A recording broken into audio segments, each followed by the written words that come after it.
So I'm just getting the band ready before I take it out of the bag. Here. Take a picture of the Swainson. And then you're going to get a real one.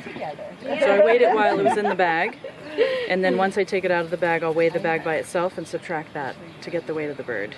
Okay. And especially with migrating birds, sometimes we see a bit of variation in their weight because sometimes we catch them when they have a lot of fat.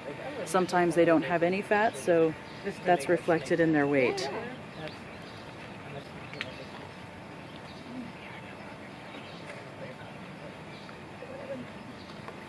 Alright. Yeah, and then there's this one.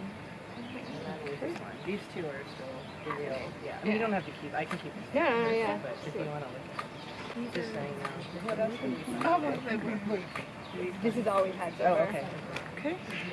And a house. And for regular banding with just metal bands, we pretty much always put the metal band on the bird's right foot.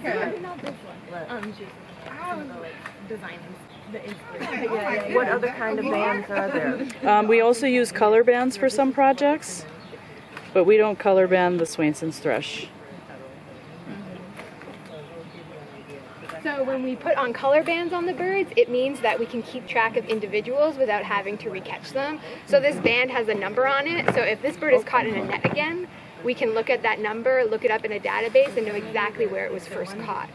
Whereas with the color bands, when you put them on, you can just use your binoculars to identify the birds because we will specifically give. Why are you blowing on the bird like combos. that? So what I was just doing was checking for fat. So a bird's skin is actually see-through. You can see the difference in color between the muscle and the fat. So when I blow on this area right around the collarbone, the bird's throat, that's a common area where birds store fat. So when I blow here, you'll see an indented area. And he has very little fat. The last Swainson It's just a little thrush we trace. caught was completely full to the top with fat. Wow. And that fat is what they use to give them energy for migration. So this guy may have just got here and is in the process of fattening up so that he can keep moving on in his migration. So another thing we do while we have a bird is we measure its wing chord. That's its unflattened wing measurement. I can scribe for you. Okay. And this one is 96 Millimeters? 96 millimeters, yes. And then we measure the tail between the two central feathers. I have to hold it this way so I get the right measurement. This is 64.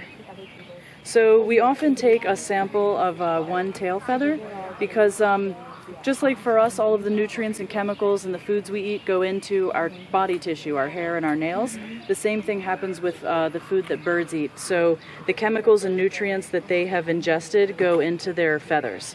So when we take a feather sample, we can analyze it and get information on its diet and if it's been exposed to any contaminants and stuff like that. So it's just like pulling a hair. Hurts just a little bit, but then it's over.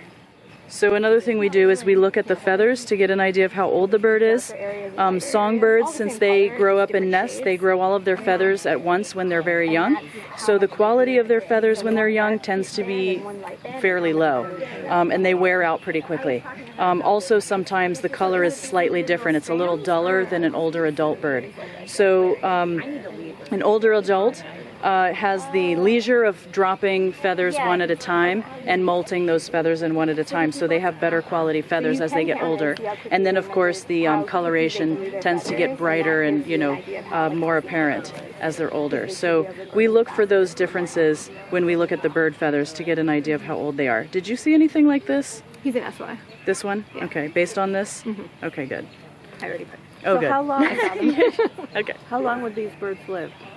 Well, that's what we're finding out through banding and recapture and resighting of banded birds. Some of those have been recaptured at like 12 years old. Like they were banded and then recaptured many years later. I think for the average bird, it's not common to live that long, but those that do make it for a few years, they can live for several years. You just hold your hand out and then be happy to. It's probably just going to jump right off. Sometimes they sit for a moment. All right. That's it. Thank you. Yeah.